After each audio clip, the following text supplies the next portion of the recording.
Hello everyone to the Tech Academy. This is week one. We're gonna talk about cloud computing, and I'm gonna go over a little bit of an introduction, and then what are the topics that I plan to cover in Tech Academy. So a bit about me. I work as a product manager at End to End. End to End has two business ventures. One is providing the consulting services to the companies, and the other part is where we have a product for police department, so a CAD RMS software.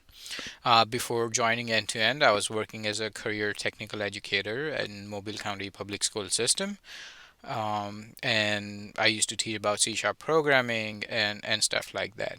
The QR code, you can connect me on LinkedIn if you have any questions anytime. Feel free to reach out to me at nd.patel at endtoenditsolutions.com.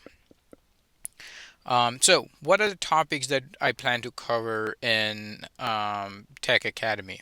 I want to go over cloud computing, database management, data analytics using Excel and Power BI. I'm going to be collaborating with few people where we talk about the CRM and Salesforce. And then, as we discuss more about the problems that you're facing in your organizations, in your companies, I would like to see if software development workflow is something that you guys might be interested in. So, um, what is cloud? When we talk about cloud, most of the people would think about storing the photos or media or sharing the information. So, services like Google Drive, iCloud, OneDrive, so it's such and so forth. So, it is a very small part of the cloud that is not the cloud. So here is one of the definition that I like from Microsoft. Cloud computing is the delivery of computer services, including servers, storage, database, networking, software, analytics, and intelligence over the internet. That is kind of too technical, but yes, it is a cloud services such as creating your own servers, saving your data, managing your database, networking infrastructure, and such. So before we understand cloud computing, why we needed the cloud computing, so to understand the why, you have to think about 10, 15 years ago. Let's say you had an idea and you wanted to create a software. In that event, you would find a consulting firm or hire your own developers to create a product. Once you have a first prototype, they're gonna give you a few files to run on your server. At that point, you'll find out, oh, we need a server.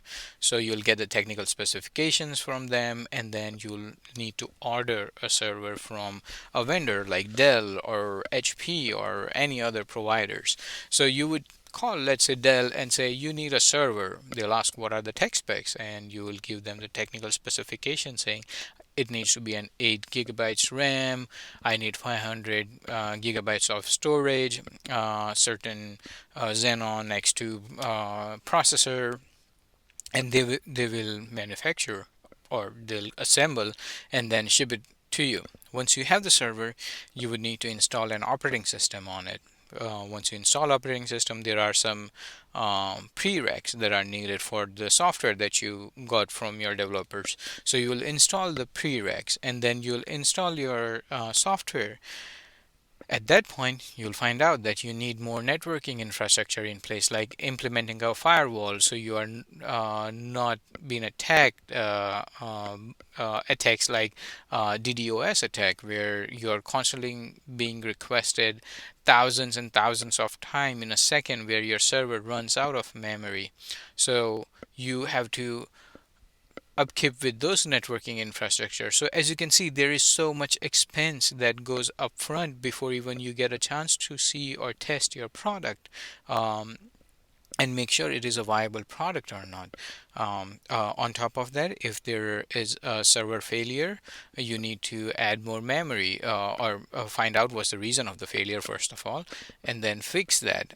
So you have a downtime on your server. To prevent the downtime, you will have a backup server. So again, an extra cost for that. Let's say you run out of memory or storage. At that point, you would need to have a downtime again, add extra storage or memory, and then keep it running.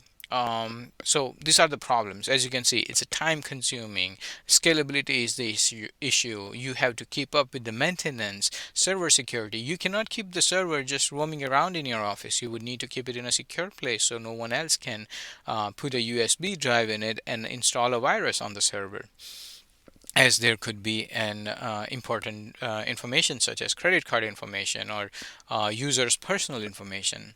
So there were a lot of risk, a lot of cost, a lot of maintenance issue. So that's what's resolved by cloud. So how does the cloud work? The cloud works by having a servers and server farm. So as you can see in this picture, we have so many servers over here lined up, and that is one of the data centers that Microsoft or Amazon might have. So this entire thing that you see, all are racks of servers and servers. So when you're creating a cloud server, you're just renting one of this server, just a one. You're renting it, and you're not responsible for managing that hardware. The vendor is responsible for managing the hardware. So who are the big players in cloud service providing? AWS is one of the biggest player, followed by Azure, Google Cloud, Alibaba, and so on and so forth. So as you can see, in 2022, the cloud infrastructure revenue was around 217 billion, and it is growing very fast. There has never been a single month in which we spend it less than a previous month or even equals to previous month. We had been spending more and more every single month because it saves us time. It saves us money in a longer term, and we can be more productive by not doing some of the unnecessary unproductive work for us. So what are the different types of cloud computing? There are three different types. First one is the infrastructure as a service, the next one platform as a service, and the software as a service. Everyone is more familiarized with the software as a service because anything that you browse, anything that you do is kind of a software as a service. So let's take an example of a Netflix or Amazon or anything else. Those are software as a service. So what does this all mean? Let's take understand that with an example of a pizza. So if you were going to make your own pizza at home from scratch, you would need to have a cheese, topping, tomato sauce, pizza dough, fire, oven, electric or gas, um, resources that you would consume, have a drinks, especially, and then a dining table. Now, you have to arrange everything, and that is called infrastructure, traditional on premises, where you are making everything by yourself. Now, when we are taking an example of infrastructure as a service where everything is ready, you're just putting the pizza into the oven, and once it's ready, 20-30 minutes later, you enjoy your pizza. But when we're talking about as a platform as a service, it's more of a Domino's delivering a pizza to your place. That's a platform as a service because you got your pizza and now you are arranging your drinks. Maybe they're delivering the drinks as well, and then you sit over the dining table and enjoy your pizza. For a software as a service, it's kind of dining out, going to a restaurant, ordering everything. They're going to clean your dishes and do everything for you at a cost. So those are the three or kind of a four different type of services. The first one I don't kind as a software cloud services because it is an on-prem, but these are the other three. There are a few more, but for our lessons, we're gonna consider on these three.